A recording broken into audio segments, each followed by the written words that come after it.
Amen and amen. Open up your Bible with me, please, if you have your Bible.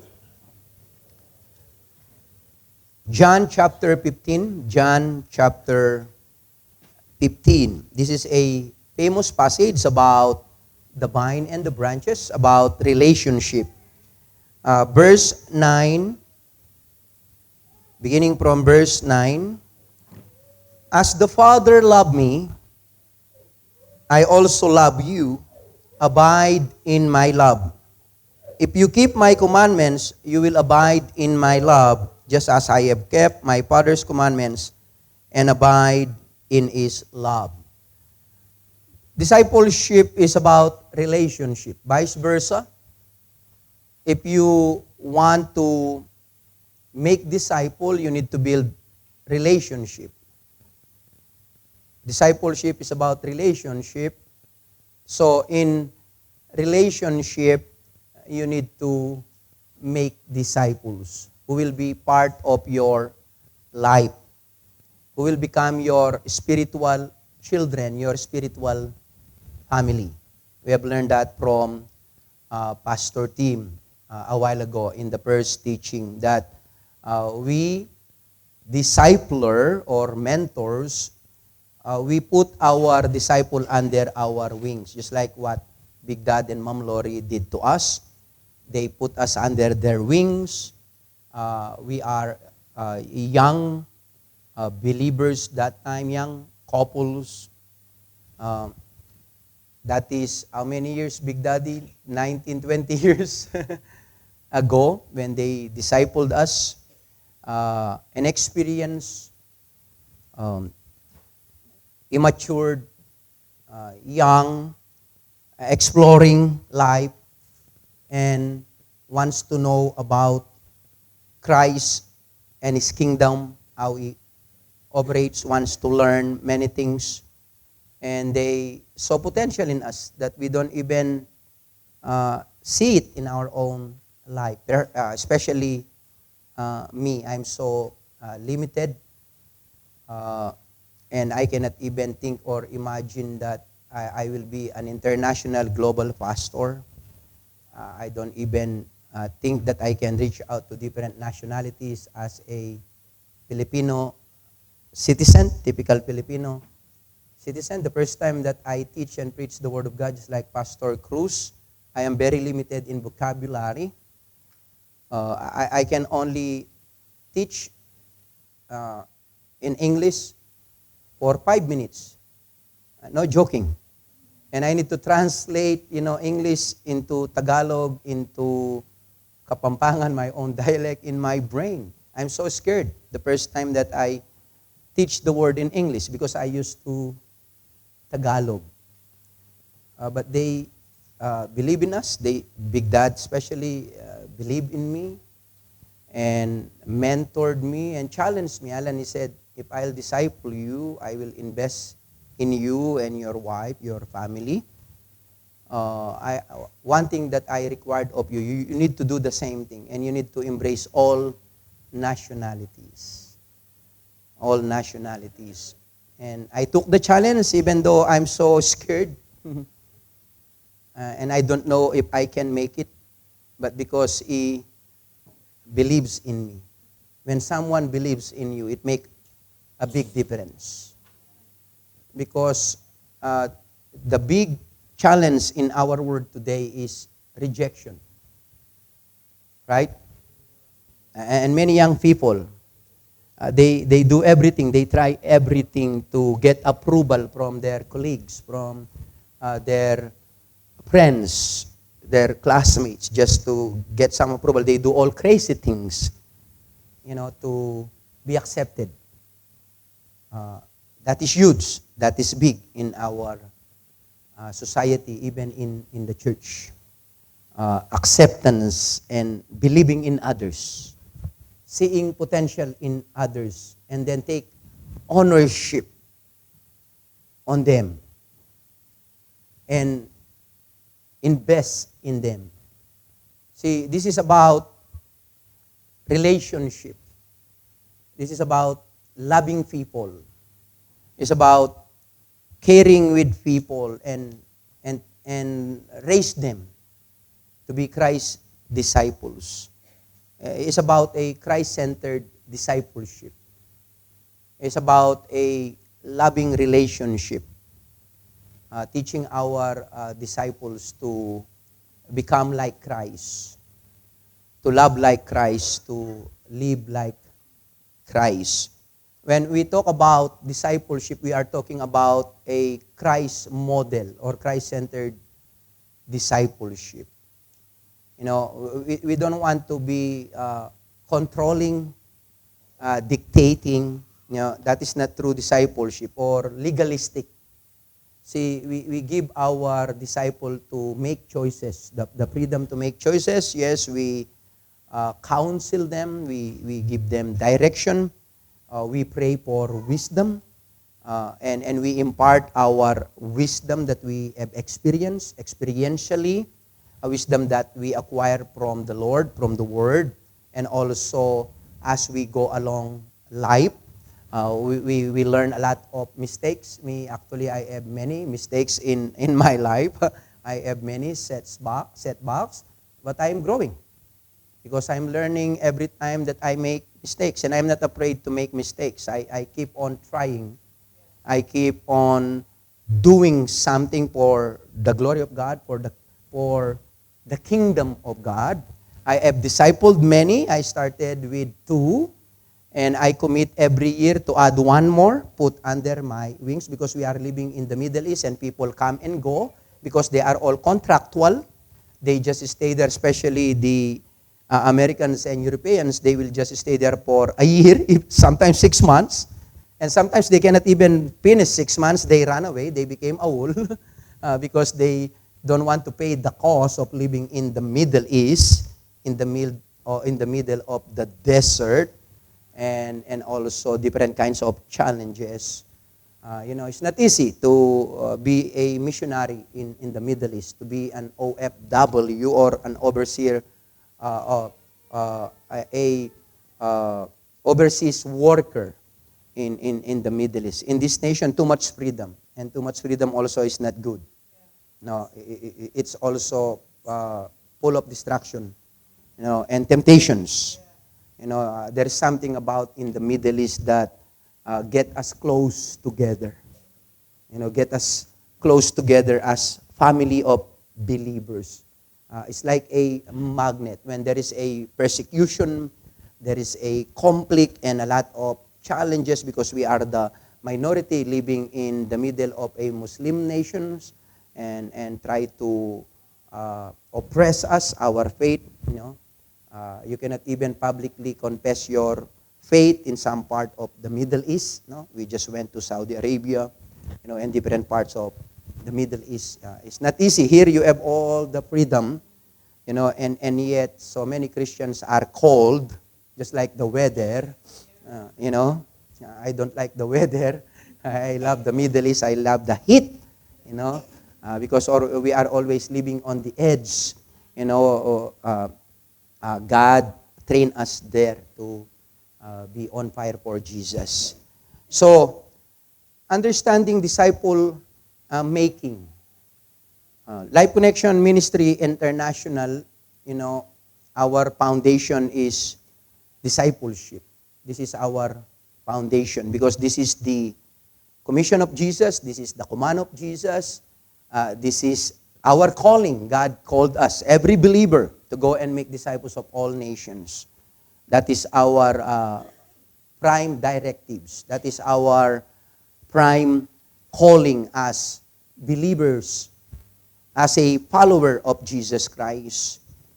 So disciple making is more than just teaching doctrines.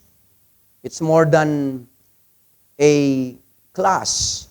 It is about cultivating a relationship with God and others to follow the same path.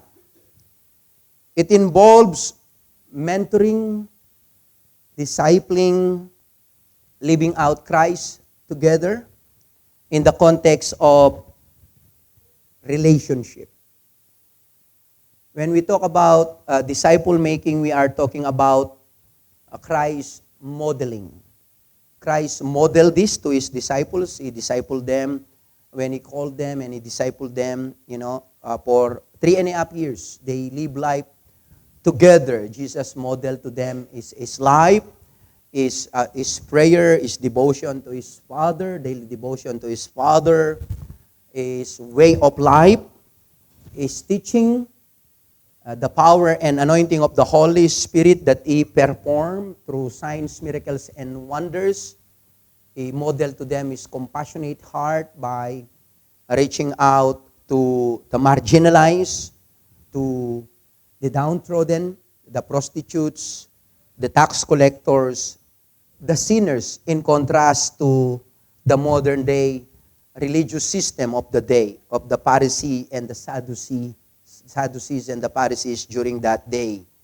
Jesus lived a radical life. Radical means you live a different life than the others, the normal. That's why we call it a radical life. The goal is to create disciples who are capable of making more disciples, who will make more disciples, and make more disciples of the Lord Jesus Christ, who will ultimately plant churches, be fishers of men, because that is Jesus' promise to every disciple who will follow Jesus. Jesus said, "Come, follow me," Matthew 4:18-19, "and I will make you fishers of men." See, our responsibility is to follow the Master. His responsibility is to transform us, to make us leaders of men, fishers of men. There will be a transformation. There will be a promotion. And people will see that. So, steps to start a culture of disciple-making movement. What are these steps? Number 1, create a clear and compelling vision. Proverbs 29 verse 18, "Where there is no revelation, the people cast off restraint, but happy is he who keeps the law." Where there is no vision, people will perish. Means they will not have a clear direction for their future. So, vision is everything for a leader, a pastor, a discipler. Vision is everything. Why? Because we need to envision our people, envision our flock, sheep, envision individual, these young kids, these youth. We need to envision them to reach their potential, to understand their purpose and destiny in Christ. And we need to see that potential in them. And we need to cultivate that potential. Basically, we are helping them. We are assisting them to understand their personal purpose, personal dream, God's plan and destiny into their lives. That's real discipleship. Because we are created unique and individual, and God gave us different kinds of skills, talents, and abilities. And when you receive Jesus as Lord and Savior, the Holy Spirit lives in your heart. You also receive spiritual gifts, individually, personally. And we want you to discover those gifts and use it for the glory of God and how to advance His kingdom in blessing others. Those gifts, those talents, those skills and abilities were given to you not only for you to enjoy, but to bless others. Do you know that? That our gifts are used for the benefits of the body of Christ, of others. And when you do that, you will be fulfilled. When you use your spiritual gifts and God-given talents to bless others. You need to create a clear and compelling vision. I said create because you need to write your vision, you know. Habakkuk chapter 2 verse 2 says, "Then the Lord answered me and said, write the vision and make it plain on tablets that he may run who reads it." See, the prophet Habakkuk is praying, asking for revelation, asking for instruction, asking for answer for the needs of his people. And the Lord answered him through a vision. And he told him to write the vision. That's why we have a written vision. And we proclaim that vision and we confess that vision every time that we meet together in our church, in our small group, the Alpha courses. We always confess that. We always proclaim that because we strongly believe that the future belongs to those who have the vision to see it. Long time ago, I envisioned multiplication. And I don't know how it works. I don't know how to do it. But because God gave me that vision, just like Joseph, I have a lot of dreams and vision since when I was young. My dreams and vision started, I think, when I was 10 years old, because that's the time that I received Jesus. But I'm scared, and I don't want to heed to His call at early age. But God gave me a lot of dreams and vision. But when I surrender my life to Jesus, all of this vision were repressed by the Lord, and I start embracing this vision, and I've seen them happen. And now one of those vision is I'm seeing many people coming from the dark, like in the middle of the night. Lots and lots of people, hundreds of thousands of people coming from the dark, and they are seeing a rays of light, and they are moving toward that light. Just like people coming out from a tunnel, and then at the end of that tunnel, there is a rays of light. So I'm seeing people, and I understood when I received my gift, when I received Jesus, the Lord and Savior, when I became an evangelist now, I understood that God called me to share the gospel, to witness to many people who are in the dark, who are in the kingdom of the darkness, so that Jesus will bring them and translate them to the kingdom of light. I have seen vision also of huge tree, lots of huge tree, and underneath there is a stream of living waters, and I saw those trees, huge trees in Switzerland. The first time that we went to Switzerland, I also saw visions of wheat, great harvest, real harvest. They are already white in the fields. Before, I don't understand that. Jesus Christ said, the fields are white. I said, Lord, why they are white? In the Philippines, the harvest of rice, the harvest of wheat are gold. Said, why they are white? I also understood that vision when I went to Switzerland, and I talked to my friend and buddy. We mentored the couple in Switzerland, Brother John Daniel. And he explained to me, I said, Brother John Daniel, why that field of wheat is white? He said, because Pastor Alan, he said, the harvest is already past. 3 months ago. I said, what happened to that field? Where's the owner? He's out of the country. So what will happen if they will not harvest? They will rot in the field. They will be destroyed. That's why Jesus Christ said, the field is white. We just need to see a vision, a revelation from the Lord. Means the people are ready. Satan is a liar. He deceived the church. He deceived us. That people don't want the gospel. Yes, there are people who don't want the gospel, who rejected Jesus, but there are people who are ready to receive Jesus, to receive the gospel, to hear the gospel, share to them, preach to them. And that's always, that is what I believe for the last 20 years. That's why I have many success in evangelism. Many success in soul winning. See, because I envision the harvest. You need to envision the harvest. You need to envision multiplication. You need to have a clear-cut vision. See, we are not original. And no one of us is original. Only God is original.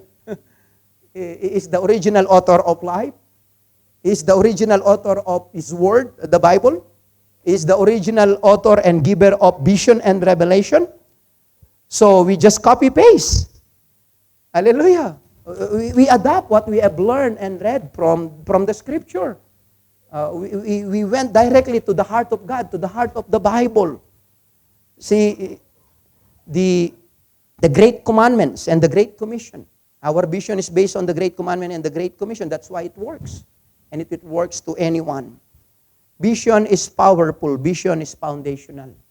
And we need a vision, a clear-cut vision from the Lord. Not just a dream, just like what I explained. Not just a, a glimpse, of your future, but a tangible, clear-cut vision that you can communicate, that you can explain, that you can teach people, and they can also receive, and then they can also communicate and transfer, and also train and disciple others.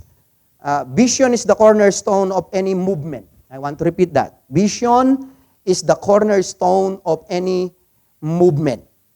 Articulate a clear and compelling vision of what disciple-making looks like in your church and community. This vision should be rooted in the Scripture, the Bible, and resonate deeply with those people you seek to disciple.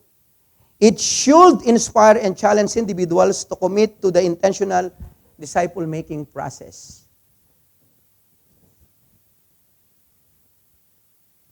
The founders of this ministry, Bishop Tim and I, a long time ago, God gave us a clear revelation to embrace the great commandment, or great commandments: love God and love others. Love the Lord your God with all your heart, your soul, your mind, and your might, and love your neighbor as you love yourself.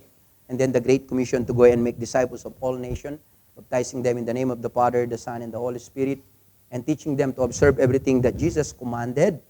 And He promised that Jesus' law, I will be with you until the end of the ages. So we base our vision and strategy with the Great Commandment and the Great Commission. That's why our vision and strategy is the fulfillment of the Great Commandment by loving God and loving others based on relationship, based on a loving relationship, and the fulfillment of the Great Commission through the multiplication of disciples. That is our strategy. Our strategy is multiplication through discipleship. What is the process? Win, connect, train, and send. Winning the lost for Jesus Christ, connect them to the body of Christ, the church, or a small group, or intentional discipleship, life transformational group. Be one, make one, we call it. Be a disciple, make a disciple, or be one, make three. Be a disciple and make three disciples, Peter, James, and John. For women, you need to have, a Naomi, a mentor, and then a Ruth, or you need to have Mary, Martha, and Magdalene. For those growing disciples, we challenge them to increase their disciples in the Middle East especially, and now also in the Philippines, and it becomes a movement. But it started with the vision.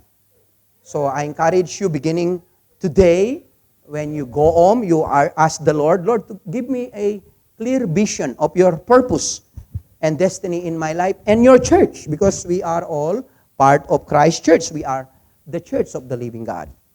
Hallelujah. Number 2, we need to lead by example. Jesus led by example. Paul led by example. Bishop Tim led by example. I led by example.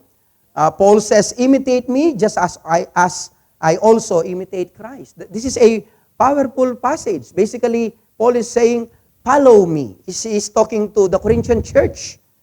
Follow me as I follow Christ. Follow me as I follow Christ. Imitate me as I imitate Christ. Basically, live the way that Christ lived. Live the way that I live. Can we say that to our people, to our disciples, to our friends? Or we say say the opposite, like the Pharisees. Do what I say, and not do what I do. It doesn't work like that. Our children are great mimic. See, they imitate their parents. If you are a cursing parents, watch out. You will raise up cursing children. Are you with me here? If you raise them with the Word of God, you will also raise up godly children. Correct? Children who fear the Lord, who will love the Lord and serve the Lord. I want to begin by asking two questions. Are you a disciple of Jesus Christ? Hopefully that one is easy. Are you a disciple of Jesus Christ? If you are a believer, you are a disciple of Jesus. Do you follow Jesus Christ? So you are a disciple of Jesus Christ. The answer is yes. The second is more intimidating. Are you discipling others? That's the question. Are you discipling others? As a leader or a follower of Jesus Christ, your actions speak louder than words. Especially as pastor. What you develop as a culture in your church. Your leaders, your workers, the members, they will imitate, they will follow. If you are a multiplying pastor, a discipler, a reproducing pastor, your people will see that and they will imitate that. If you are a generous, a loving, caring, compassionate, they will imitate that. If you will value relationship and fight for relationship and prioritize relationship, your disciples will value that. This is what I love about Big Dad. He's a very loyal person. He's not only a mentor to me, but he's a buddy. He's a friend. He is a confidant. I can entrust my life to him. And he will not ditch you. He will not throw you in the bus. He will fight for you. And we need people like that. Loyal friend. Faithful comrade. Faithful babes.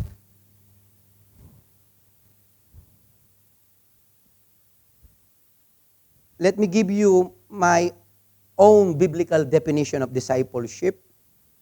To define my terms, a disciple is a follower of Jesus Christ or a student. You see, that's the general term. No one follows Christ perfectly, of course, but as a disciple, the direction and aim of your life is to be obedient to Jesus Christ and His teachings as revealed in the Scripture, the Bible. To disciple others is to help them follow Jesus Christ. So what is a disciple? This is my biblical definition. A disciple is a person who knows Christ, trusts Christ, follows Christ, loves Christ, obeys Christ, and serves Christ. See, remember those 5 words. Can you say it with me? A disciple. Come on, let's do it together. A disciple is a person who knows Christ, trusts Christ, follows Christ, loves Christ, obeys Christ, and serves Christ. See, that's progressive. You will not trust people yet that you don't know. Will you trust a stranger?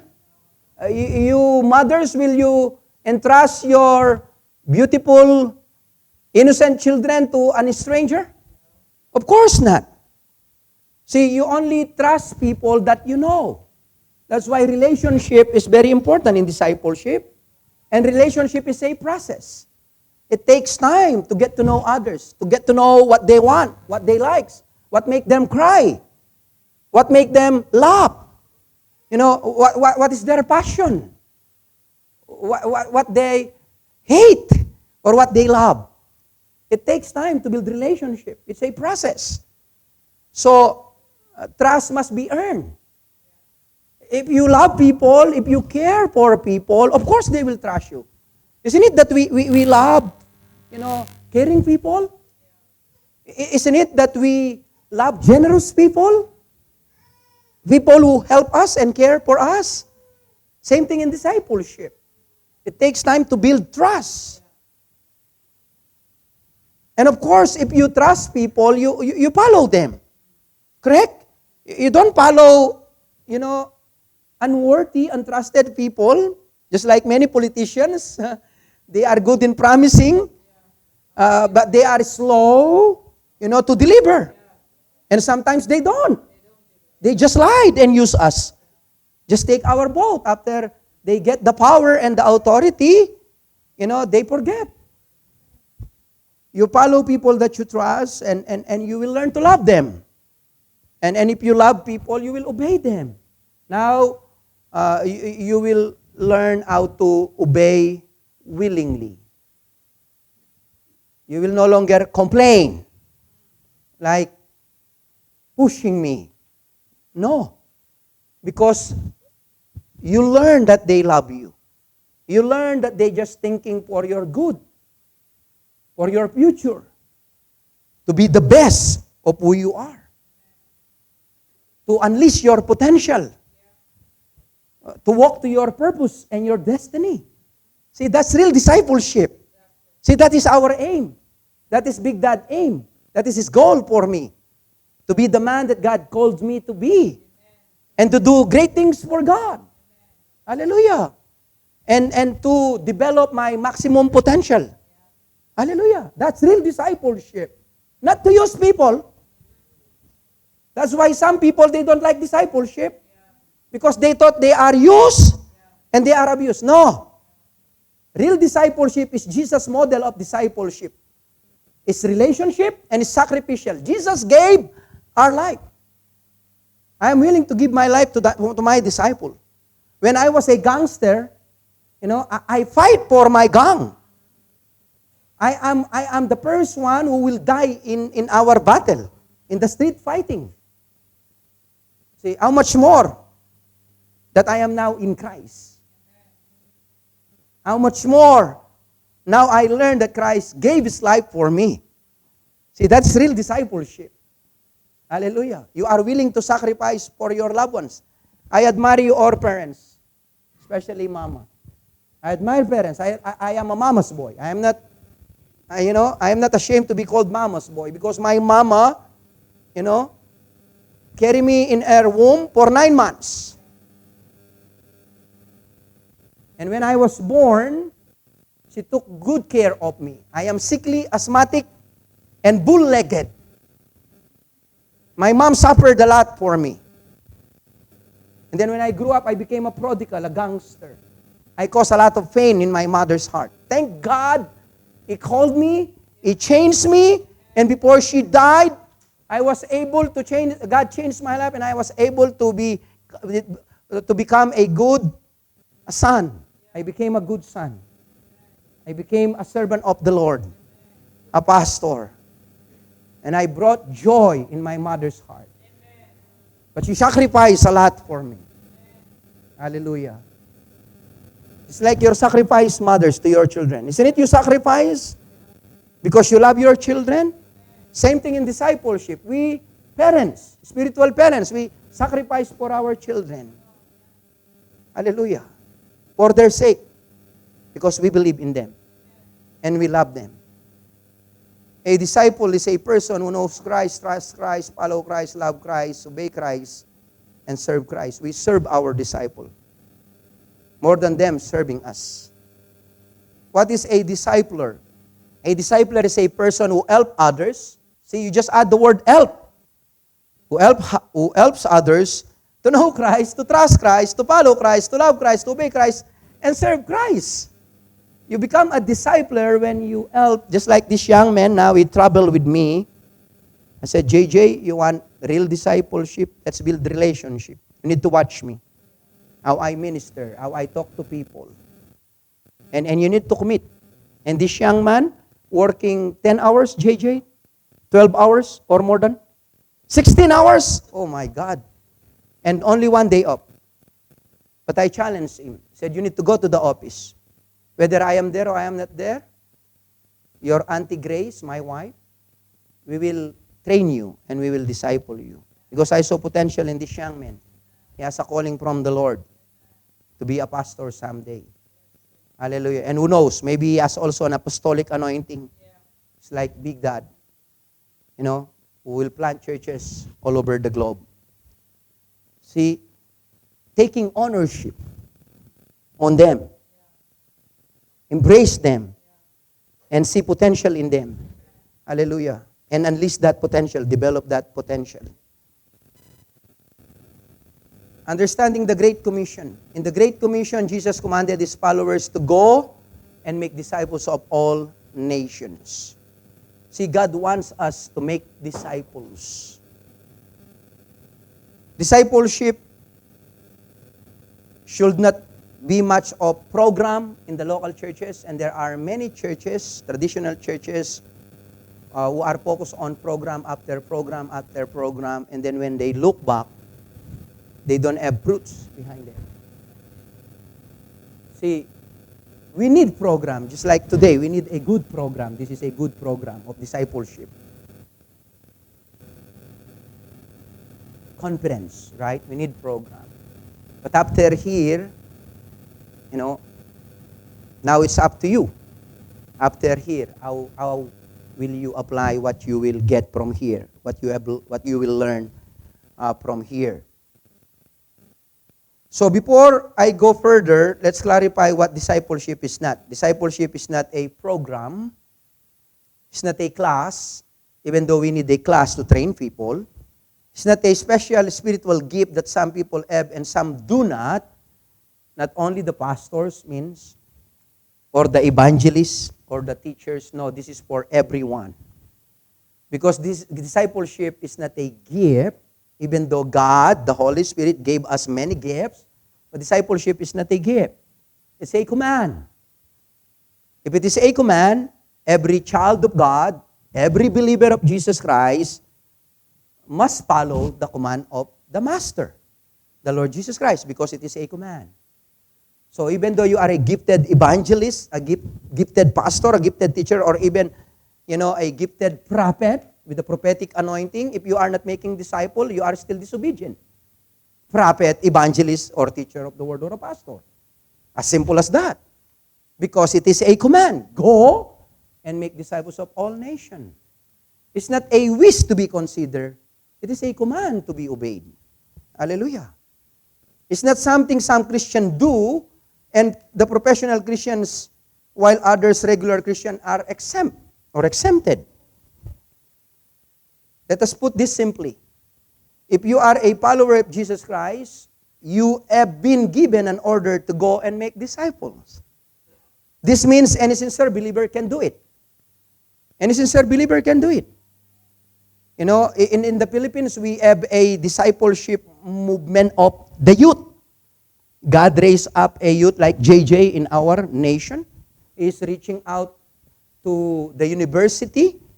He is a missionary at 19, I think he started, 1920 in Thailand. He served the Lord there in 3 years. He was discipled by one of our disciple and pastor, Pastor Jerry. And then he went back to the Philippines in his own village and he started reaching out, sharing the gospel. Alpha Course, Life Transformational Group, basically discipling people in the Word. Started with 1, 2, 3 now. Now he has a discipleship making movement. He reached out to the universities. He make a plan. God gave him wisdom. And he put that plan into the universities. And now the universities in his town and his schools, they gave him an hour every day. And the students are hearing the Word of God, the gospel, because in our nation, there are 4 foundations of our education. Makabayan means you need to be a patriot. You need to love your country. You need to love people. You need to makalakalikhasan in Tagalog. You need to love the nature and protect the nature. And you need to love God. So he presented in that preposition. Okay, you can do these 3. How about the religious part, the loving God? How can you do this if you are not you yourself is religious or love God? If you will allow us, I am a pastor, we will offer this to you, and this is our curriculum. We use the Alpha Course, hallelujah, and wrote also basic teaching of the Scripture, and the principal loved that. I started with 1 school, and now it's spreading in the northern part of the Philippines, and we send this young youth pastor all over the Philippines doing conference like this, and seminar and teaching our youth pastor to do the same. Hallelujah. And now, hundreds or thousands of students are coming to the saving grace of Jesus Christ. And he already planted 3 churches, besides his university ministry. Hallelujah. You can do it. As early as these young people, that's the best. To disciple these young people. Number 3, you need to intentionally select or call your disciples. See, this is what we call selection. Jesus called his disciples. We need to call people and introduce Jesus so that they will follow Jesus. Hallelujah.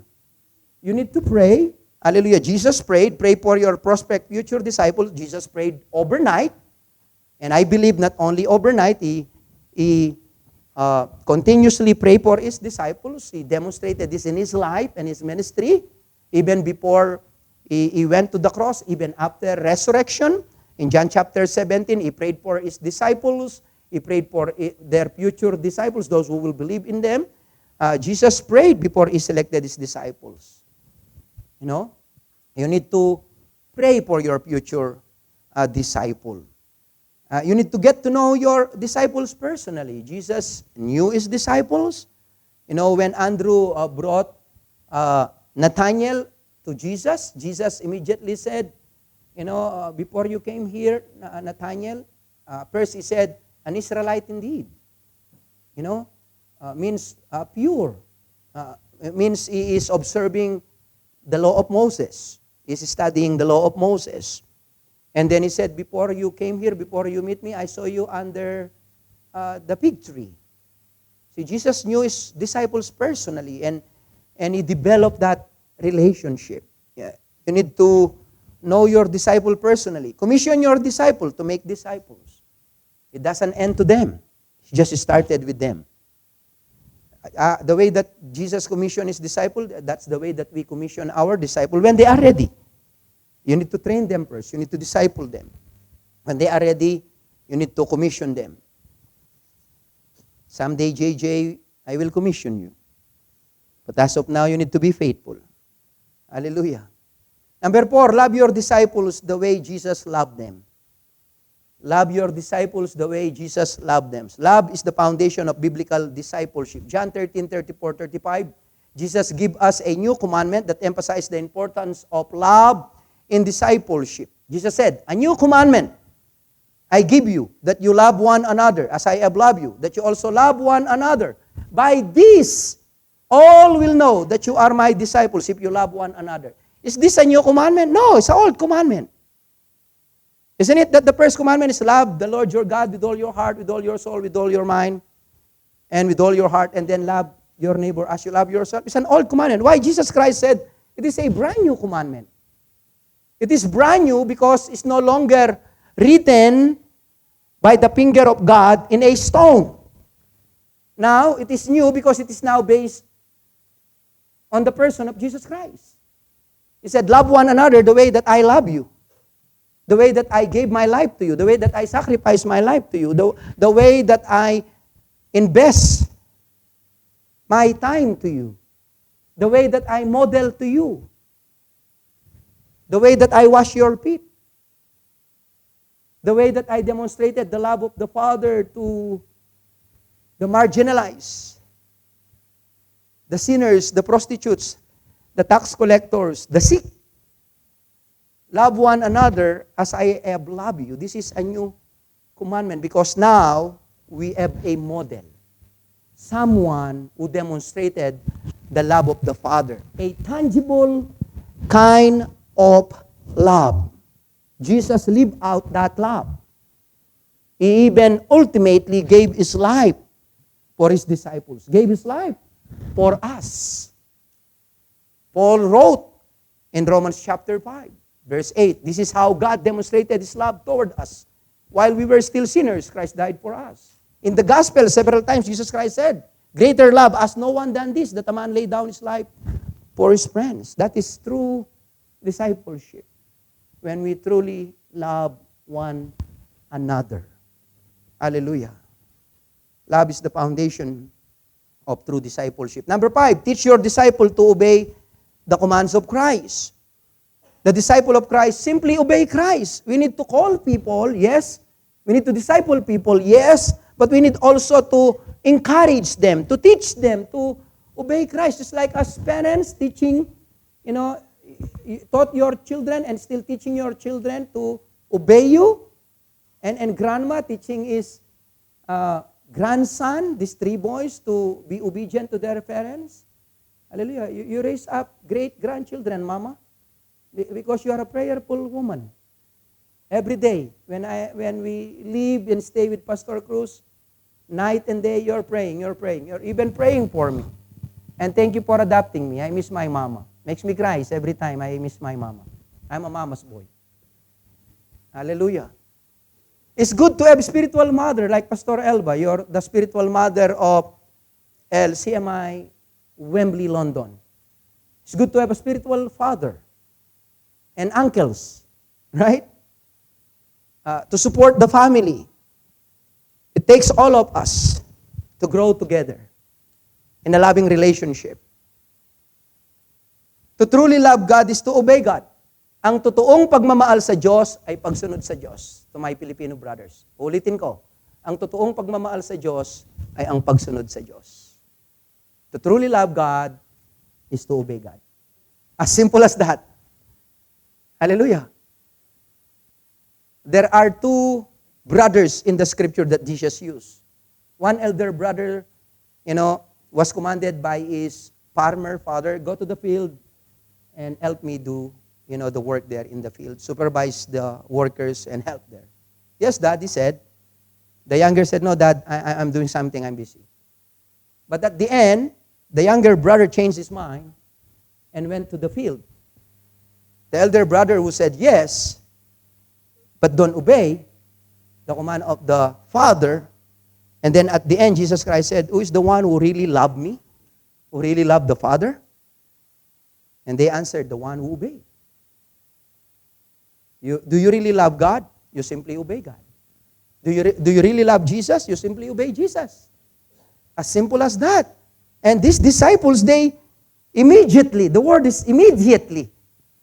In Matthew chapter 4, verse 18-19, when Jesus called them as fishermen, come follow me, the Bible says immediately. How many of us who immediately obey the Lord? It takes, God bless you, Mama. Like my mother. The moment that she was called, she obeyed. Yeah. It takes me 10 years to 19, 20, to 12 years before I obeyed the Lord. I grew up in a Sunday school. I became wayward when I was high school. It takes me 12 years. I have a disciple that I mentored. His name is Edmond Dabantes. I call him the Flyboy. They are the Flyboys now. I discipled him for more than 10 years. On the 10-year up, he encountered Jesus and surrendered his life with Jesus. And now he is also discipling others. He's on fire for Jesus. 37,000 feet every time that he will fly here in London, in New York City, in the Philippines, in India. He's always bringing the good news and sharing the gospel. 37,000 feet. And he discipled also another Flyboy. They are Kuwait Airways crew attendant. His name is Chris, and you will hear Chris' testimony at the end of this message. How the Lord touched Chris and how the Lord, transformed Chris' life from being a gambler, a drug addict, a drunkard, a womanizer, all kinds of vices, all kinds of demonic activities. You will hear his testimony, how powerful discipleship is. Hallelujah. Because Edmond obeyed, even though it takes time, and I never quit on him. See, we don't quit with our disciples. They run away from us, they quit on us, but we don't quit on them. You mothers, did you quit with your children? You father, will you quit with your children? Of course not. We don't.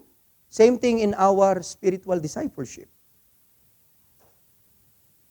A discipleship that is rooted in loving Christ.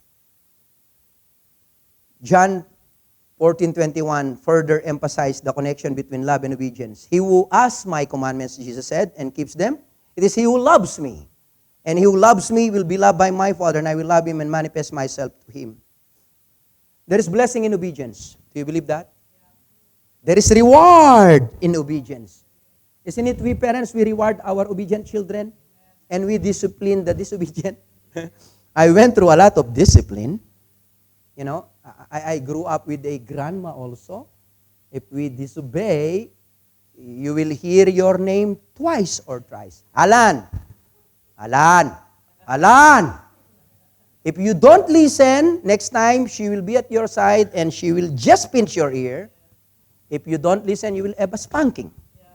The third time, you will choose between a stick, a huge paddle, or a belt. And you need to lie down. Hallelujah. And prepare your butt. You choose the discipline. Yeah. And I love my grandma. If you don't discipline me, maybe I'll die already in the street. I still remember her discipline now. I learned that everything that they desire for me is to be a good boy. You know? But because I'm young and exploring life and rebellious, I don't understand that. I get mad. You know? I rebel. But now I realize that it's good for me. Especially now I am a dad. Now I'm experiencing the same thing. Especially now my boys are now young men like JJ. So I need to use negotiation. Yeah. I need to talk to them. And sometimes just cry with my frustration. Because they don't obey. And I know if they don't obey, they will face the consequences. It will end up to disappointment or consequences. But the Lord told me, Alan, you are more crazy than your children. So be patient. Yeah? Sometimes I want to give up. Alan, I never give up on you. You don't give up with your children. Hallelujah. Yes, give God the glory. We don't give up with our family. We fight for them. Hallelujah. There is blessing in obedience. So you kids, you need to be grateful if your parents are counseling you, teaching you, disciplining you. We need to train and equip missional disciples. The sending of the 70 for a short mission endeavor. Biblical example, the sending of these disciples who went to different villages. And Jesus gave them special or specific instruction. You know, don't be distracted along the way. Don't talk to anyone. Just go directly to your mission because there are so many distractions. And go to the man and woman of peace because they will accept you. They will support you. See, we need to be missional. And we need to equip missional disciples. That's why we were able to plant churches all over the globe. Now we have a church planting movement in the Philippines, in India, here in UK, and we are praying and envisioning to have a church planting movement in Europe. Now we are starting in Canada and USA. Looking forward, someday JJ will also plant church there, you know, in the USA or in different parts of the world. Hallelujah. But it started with 2 disciples. We started with 2 disciples, and along the years, these disciples, they grow and they make disciples, and now we have a church planting movement. Our strategy is simple, even though God gave us a great vision, and it grows every year. It started to 10 small group, and then 30 small group, and then 120 small group, and then plant 100 churches, and now we surpass all of those, and now God increased into 8,000. Maybe the next time that we will be back here, it will be 10,000. Because God's always surpass our vision. How great and big is your vision? Still, God is greater and big. We focus on one. Just one. Be one, make one. Be a disciple and make a disciple. Or be one, make 3. Start with one. Next is impartation. Encourage your disciple to be filled and walk in the power of the Holy Spirit. Say it with me, impartation. So allow the Holy Spirit to nourish their life, to empower their life, to impart His presence, His wisdom, His anointing, His empowerment. You need to encourage your disciple to seek the Lord every day, to ask the Holy Spirit to guide them, to lead them, to anoint them, to empower them. See, Jesus Christ proclaimed, and I proclaim that also, and I believe that. In Luke chapter 4, verse 18 to 19, a prophecy fulfilled from the book of Isaiah, Jesus proclaimed, before He started His ministry, He said, "The Spirit of the Sovereign Lord was upon me, and He has anointed me to preach the gospel to the poor, to heal the brokenhearted, set the captives free, give sight to the blind, and proclaim the acceptable year of the Lord's favor." See, we need evidence that we are truly the servant of God. And you have seen that in the ministry of Pastor Cruz. In our ministry, the lame walk. People get healed, not even though some people they don't get healed. I don't understand that. But I am not afraid to pray for people to get healed and be delivered. And I'm seeing result. Hallelujah. Who got healed and get delivered. Even though I get sick also, because part of this body is deteriorating, is decaying, and someday it will die. This is an imperfect body. Hallelujah. But God healed. God performed miracles, delivered people from demonic oppression. Demonic influences. In the Middle East, I baptized several African brothers and Indian brothers who came from a cult background, especially in Africa, voodoo. You know, I baptized a lots of Africans with different religious backgrounds. And during water baptism, you can see, the deliverance. They act like a different alien. It takes 2 or 3 to calm them down. Sometimes they swim with the swimming pool, just like a big fish, And sometimes you can see, the redness in their eyes. The demonic influence is manifesting. And I just simply say, with the authority of Jesus Christ, I just simply say, the prayer warriors all around me, they keep on and shouting, in the name of Jesus, rah, rah, rah, rah, rah, rah. I just simply say, be still in the name of Jesus. And you can see, the demons just sleep. See, authority is not based on shouting. It's based on the Word of God. I said, it is written, Jesus gave me authority over the works of enemy. Whatever I bind on earth shall be bound in heaven. See, Jesus said, if God, cast evil spirit with the finger of God, it's just the finger of God.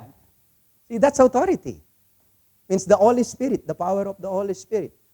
Hallelujah. We need the Holy Spirit in discipleship, in ministering, in fighting satanic forces in the heavenly places. We need the Holy Spirit every day. Hallelujah.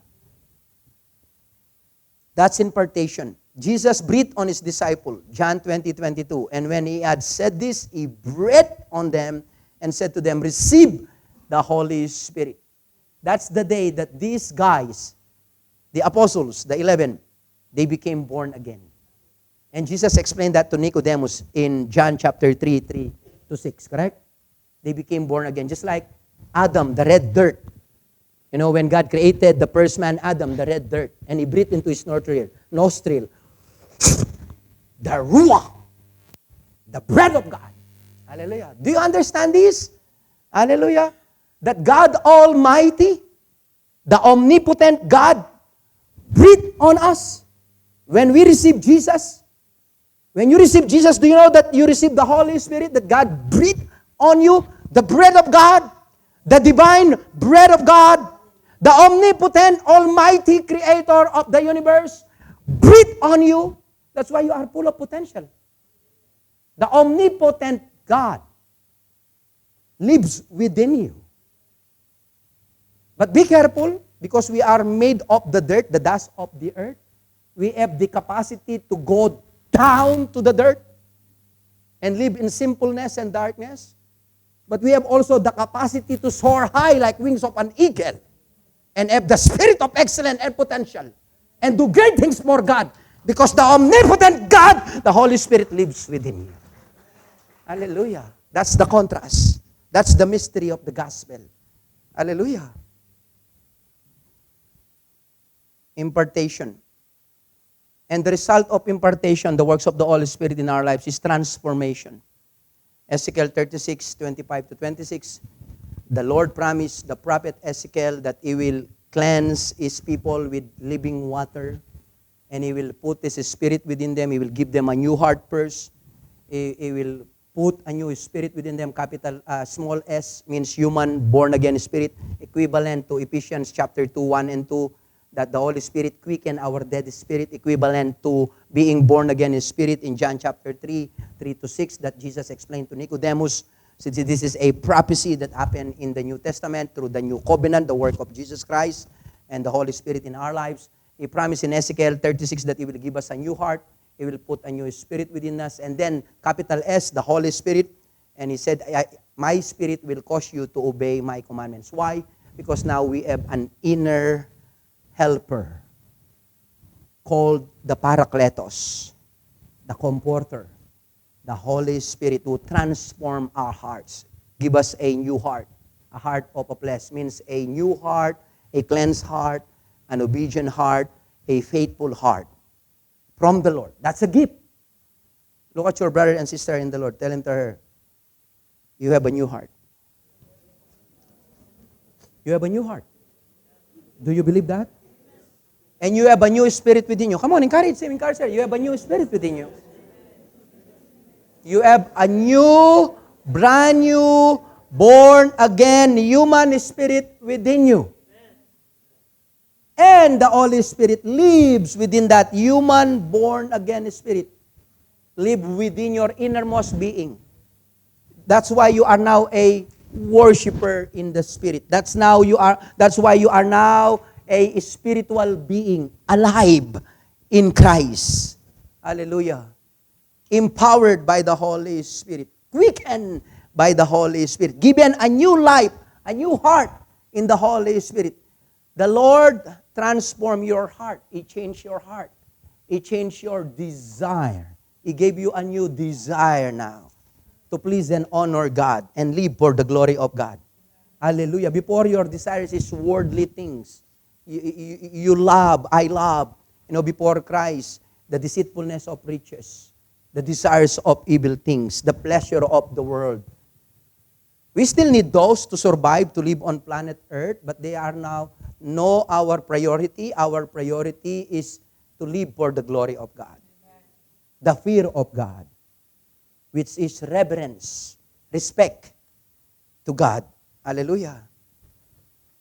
Transformation, say it with me. Transformation is the work of God from within, but it is also our responsibility to renew our mind. See, God don't change your mind, or else you will become a robot. You are responsible to renew your mind. Romans chapter 12, verses 1 and 2. By the mercies of God, says the Apostle Paul, my brethren, by the mercies of God, do not be conformed into the pattern of this world, but be ye transformed by the renewing of your mind. And renewing the mind is a daily activity. And it's your responsibility, not God's responsibility, not your pastor's responsibility. If you have a stinking thinking mind, if you have a messed up mind, that is not your husband or wife, problem or responsibility. That's you. You make your own choices, and you allow those garbage, in your stinking thinking mind. Yeah, it's your responsibility to renew. That's why reading the Word, meditating, memorizing the Word is very important. That's why at LCC we love the Word. And we have a consistent training to renew the mind. It's your responsibility every day. It is God's responsibility to change your heart, to make you born again. But He gave you also the responsibility to renew your mind. I think this is the time for you to have a spiritual inventory. What you feed, you will become. There is a beautiful story of a black wolf and a white wolf, or black dog and a black dog. The man noticed that if he feed the black dog, he will become strong. If he feed him well. If he don't feed the white dog or white wolf, it will be weak. If they will fight, of course, the one who don't receive nourishment, proper nourishment, will be weak. Same thing with you. If you keep feeding the flesh, feeding your mind with bad news, BBC, CNN News, Filipino channel, always disaster, war, criminal, corruption, and all sorts of, negative, because for them, negative news is good news. Because they are selling that to us. And if you buy in on that, or later on, you will have a toxic mind. You will think the way they think. Because that's what you feed in your mind. But if you will feed your mind with the Word of God, and renew your mind with the Word of God every day, you will become wise. You will grow in wisdom. Because wisdom comes from the fear of the Lord. Wisdom comes from Christ. He is the wisdom of God. Wisdom comes from the book of Proverbs. Hallelujah. Wisdom comes from the Word. Hallelujah.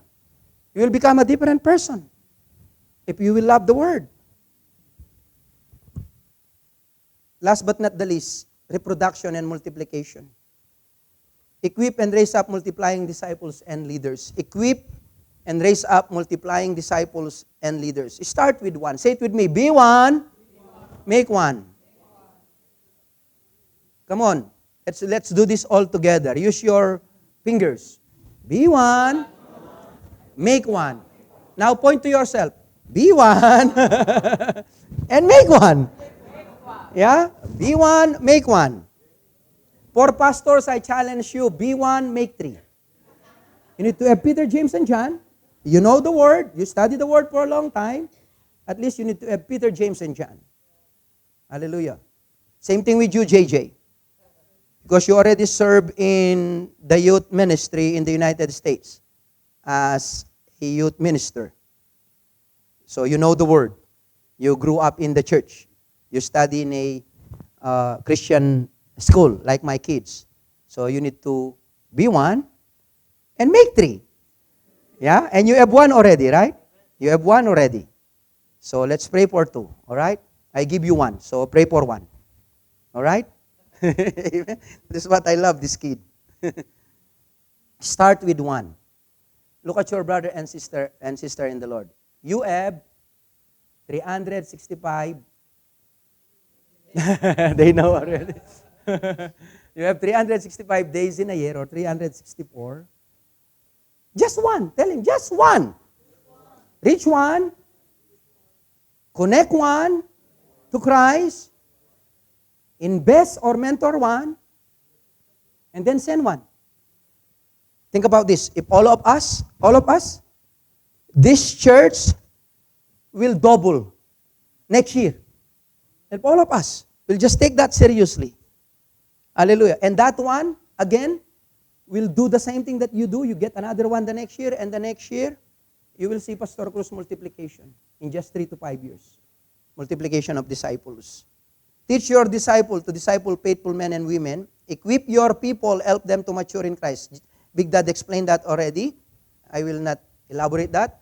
Disciple them in the Word. This is big. Disciple them in the Word. Teach them to meditate the Word of God. Psalms chapter 1, 1 to 3. Blessed is the man who does not walk in the counsel of the ungodly, but his delight is in the law of the Lord, and in his law he meditates day and night, day and night, day and night, day and night, day and night, day and night. And he shall be like a tree planted by the streams of living water that brings forth its fruit in its season, and its leaf shall not wither. You want to be fruitful? You know? You want to be fruitful, love the Word of God, meditate the Word of God, and disciple your disciple with the Word. There is no other way. No other way. We can do all kinds of evangelistic tricks. I was there before. I am an evangelist by calling and giftings. And I was in my former church, the Filipino church in the compound, the National Evangelical Church in Kuwait. And we always reach out. We always evangelize. We are bringing people by bus. And yet at the end of the day, the end of the year, people come and go. They don't grow. In 14 years, we are just in a cycle. We were not able to break 200 members. 14 years. 14 years. But when we embrace discipleship in just couple of years, in 1 year, we reached nearly 1,000 people. In just 1 year. First year anniversary, I proclaim that we will invite 1,000 people. We don't have 1,000 people, but we have more than 900 people. First year anniversary. And in second year, more than 2,000. That's the power of discipleship. And then we train those people. Big Dad said, now, Alan, it's time to train and disciple these people. It's time of pruning. And that's the difficult part. The pruning part. The training part. The commitment part. Go to the intentional discipleship training. Go to the growing strong in God's family, Krista. Some showed up, some not. Absent, present, absent, present, absent, present. Thank you for faithful disciples who went through. Hallelujah. It's part of the process. But we don't stop because they stop. Some pastors, some disciples, because they failed the first time, that's not your fault. But you don't stop. Along the way, I disciple and invest in people and they don't continue. God bless them. But I don't stop. I stick to my goal. Every year, I need to put one young disciple under my wing. And for the last 20 years, I was able to have at least faithful that I can count. Faithful. 26 disciples. Half of them, or more than half of them, are Filipinos and the other are different nationalities. You know, and all of those disciples, only one, not become a pastor. All of them, they became pastors and church planters and multipliers. See, that's the power of discipleship. Some, maybe you will have only one. Just like Andrew brought, his brother Peter, but he's a big fish. I heard the story of Billy Graham. Hallelujah, I was so amazed. That one unknown, ordinary believer, disciple Billy Graham. Same thing with Reinhard Bonnke. Hallelujah. And yet, they reach out millions. See? If God entrusted to you one, be faithful with that one. If God entrusted to you many, just like me, because I am an evangelist by calling, that's my passion, to reach out to the lost soul, and I want to reach out and bring with me in glory in heaven as many souls as I can. Hallelujah. It doesn't matter whether few or more. The important thing is we are obedient to the calling of the Lord Jesus Christ. And you will experience reproduction and multiplication. For our life application, let me summarize this. And I challenge our pastors and leaders of our churches here in Wembley, in Orpington, in Basingstoke, in Dorking. We have faithful friends and disciples here. We appreciate you, Brother Tony and Sister Ellen. They served the Lord here for more than 2 years under Pastor Cruz and Elba, and they still friends. Hallelujah. And part of our family.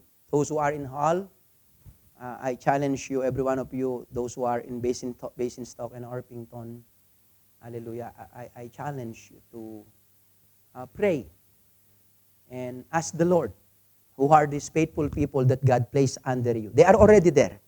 They are in our congregation. You just need to talk to them and pray for them and also challenge them to commit into discipleship and then also make a disciples. In this discipleship journey, we need 3 people. Of course, Jesus is always our disciple. Don't forget that. He's always there. But Jesus commanded us to go and make disciples. So we need a Paul. I got my big dad. We need a Timothy, a young man like JJ. like Broclip and Sarah, faithful disciple of the Lord Jesus Christ. And we need a Barnabas, a friend, who will encourage us. We need each other. We cannot do this alone. So, here are the steps, the summary.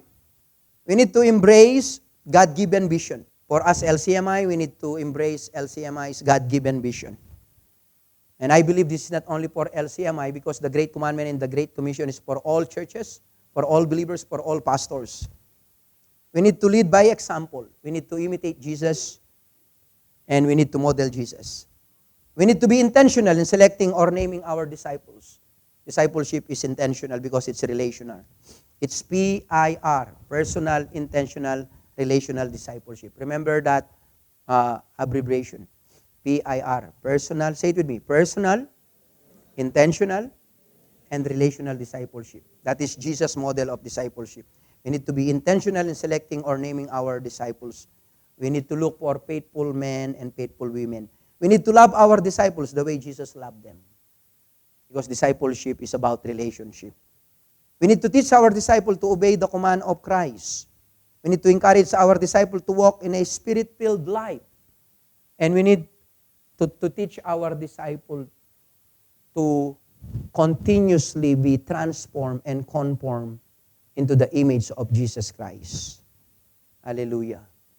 Last but not the least, we must equip and teach our disciple to love the Word of God. I want to show a video to you. I want to show you a video. Can you show Chris first the testimony? This is a product of discipleship. A man transformed by the power of Christ's love and the help of his mentor, discipler, my disciple. I joined a Bible study group in Bangaf with Pastor Alvin Lamucho, his wife Sistina, and Pastor Ronald Lapurga. Back then, they were not pastor yet, and I'm just an attendee living in sin.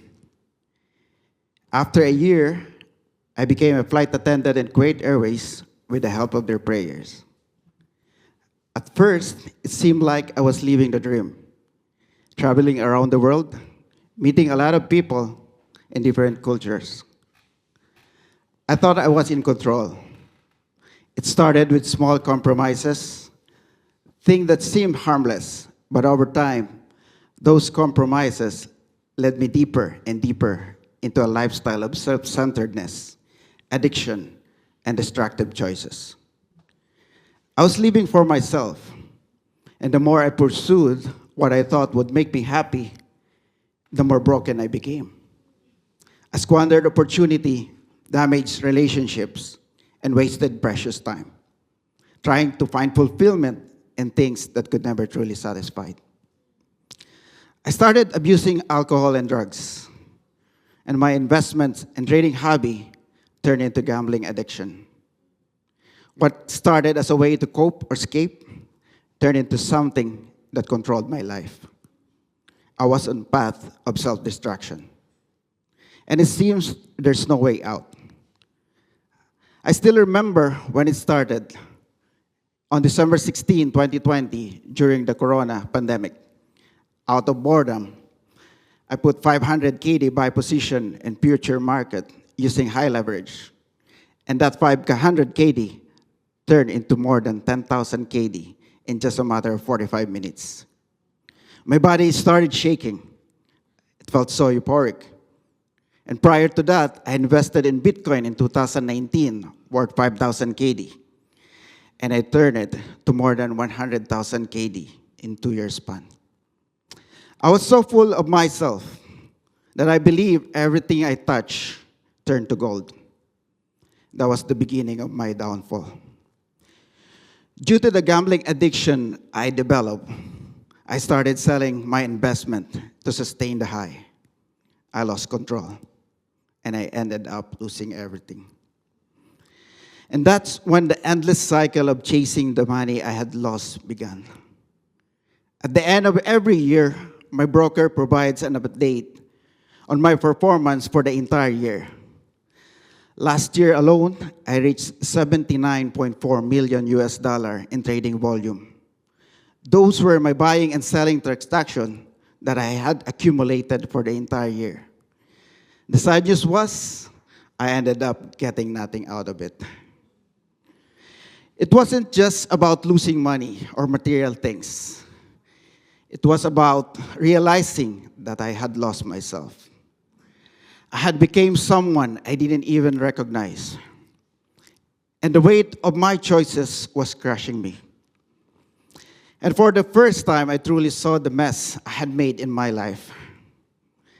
That was the moment I knew something had to change. And I realized that I couldn't do it on my own. That's when I turned to God.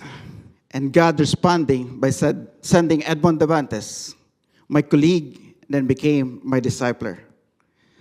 It just so happened his birthday is on December 16, the same day where I got hooked in gambling. One flight to India gave us an opportunity to have a long conversation.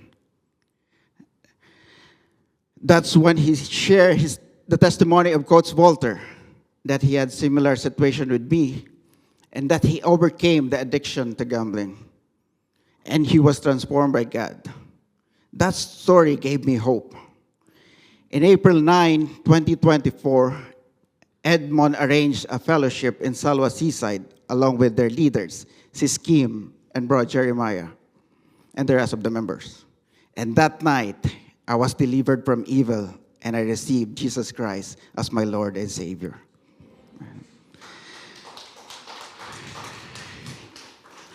I realized that only Jesus can fill the void I felt, and only Jesus can give me true peace. The process after that decision wasn't easy.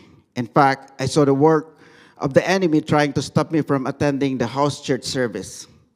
And the enemy succeeded in the beginning. Old habits and thought patterns were hard to break.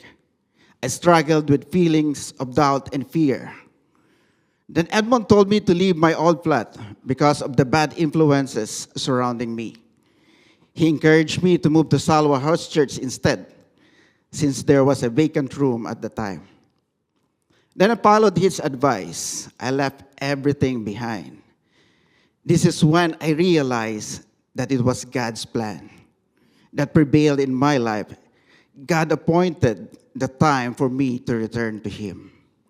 And it was God Himself who took me out of my miserable life and darkness. I felt a sense of peace I had never known before. A peace that didn't depend on my own circumstances, but on a relationship with Christ. Each day, I learned to surrender more to my life, to God, trusting that He has a plan even when I couldn't see the outcome. And as I trust and obey Him, I began to see small but significant changes. My life since that moment has been a journey of healing, restoration, and transformation. I began to rebuild the things I had broken. He restored my relationship with my family and friends. 2 weeks ago, I had a flight to Manila. I met Pastor Alvin and Sistina after 19 long years. They helped me sharing the word of God to my cousin, which led him to receive Jesus Christ. The same day, I went to Davao City to visit my parents and siblings. They were amazed upon seeing my transformation in me. We had a great time, and before leaving Davao, my mom and sister received our Lord Jesus Christ as their Savior. My priorities shifted, and I found joy not in material success, but in knowing I was loved by God. Luke 19:10 says, "For the Son of Man came to seek and to save the lost." My name is Christopher Mendenilla, once lost but now found. To God be the glory.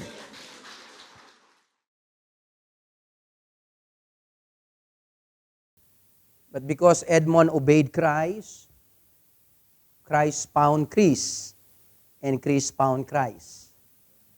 See, sometimes you will be the bridge for a person like Chris, and you have someone here and he needs discipleship. he needs to be disciples. This is what we call LTG, Life Transformation Groups, for women and for men. This is a basic tool and basic introduction for discipleship. Basically, you just need your Bible. You just need a Bible. And this pamphlet. It's self-explanatory. Pastor Cruz and Elba, they can explain this to you. Everywhere I go, I use this as the activation until they use it. Just like what I said, last year I explained this. When I came here, I remember, and I don't know if somebody applied it.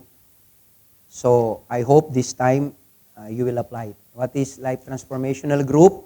You just pray for 2 people, and then you need to challenge them to read the Bible, 1 chapter a day, and then you need to meet once a week and discuss what they have read, what they have learned, how God touched them through the passages of the Scripture. And this is the guidelines. I want to show you another video. This is the discipleship movement, the product of discipling one person like Chris. Can you show we are LCMI? 12 years ago, Pastor Alan DeChunkin and I began working together, and we planted what is called Life Connection Church and Life Connection Ministry International. From the beginning, God had given us a clear vision and strategy. Yes. He told us what we need to do, what our purpose is. And we wrote it down, and we began to say it. Every time we met, we said it. And with the people that we now minister to, every time we gather together, our congregations will quote our vision and strategy. Yes. Pastor Allen, as the foundation of this ministry, is discipleship. We Yes. talk about fulfilling the Great Commission through the multiplication of disciples. Yes. So there are questions that arise Yeah. because some people may not understand what we mean by disciple or discipleship. Yes. So let me begin by asking you, Pastor Allen, what is a disciple? First of all, a disciple is a follower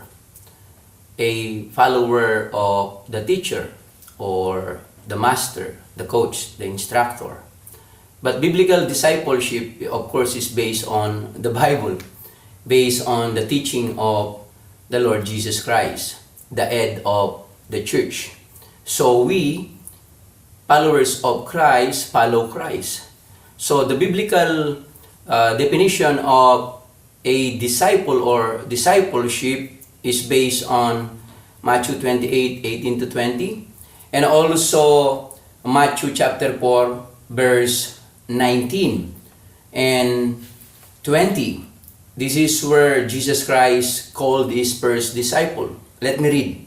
Matthew chapter 4, verse 18. And Jesus, walking by the Sea of Galilee, saw 2 brothers, Simon called Peter, and Andrew his brother. They are casting a net into the sea, for they were fishermen, ordinary people. Then Jesus said to them, "Follow me, and I will make you fishers of men." There is the definition of a disciple. They immediately left their nets and followed him. So, based on this, a disciple is someone who is following Christ, learning to trust Christ, love Christ, and obey Christ. And a disciple maker is someone who helps a new believer to trust Christ, know Christ, love Christ, and obey Christ. So when we're discipling people, we are not pointing them to ourselves, No. but we're pointing them to Christ. Yes. And our goal in discipleship is to help them to love like Jesus loves Yes. and to live like Jesus lives.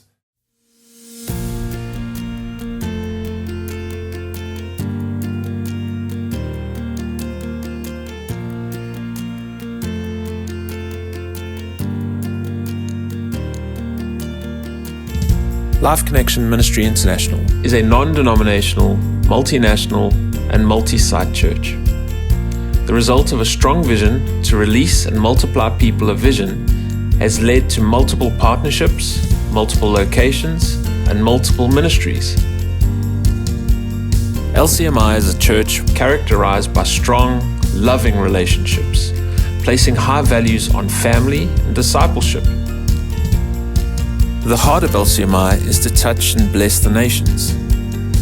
God has blessed LCMI in tremendous ways. Therefore, it is our desire to reach out and bless others as we have been blessed. At LCMI, we have a clear vision: the fulfillment of the Great Commandment by loving God and others, and the fulfillment of the Great Commission through the multiplication of disciples. Our strategy is to win, connect, train, and send. Why is this vision and strategy working so effectively? Because it's Christ-centered and based on His example. It's biblical.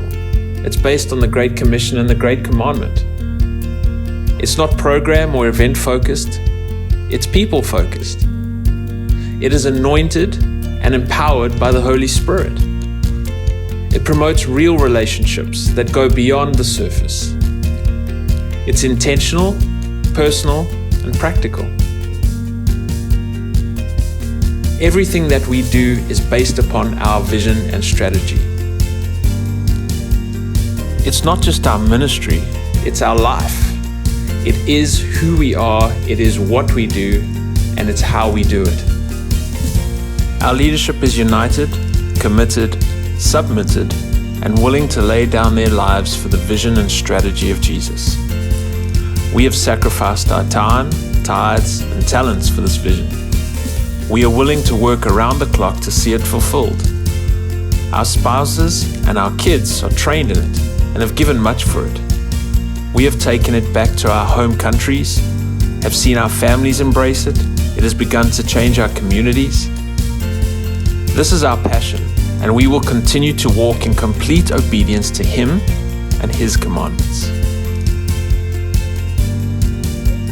Jesus rose from the dead. He rose from the dead. He is alive. Our Savior is alive. Jesus is alive. So the Apostle Paul is saying,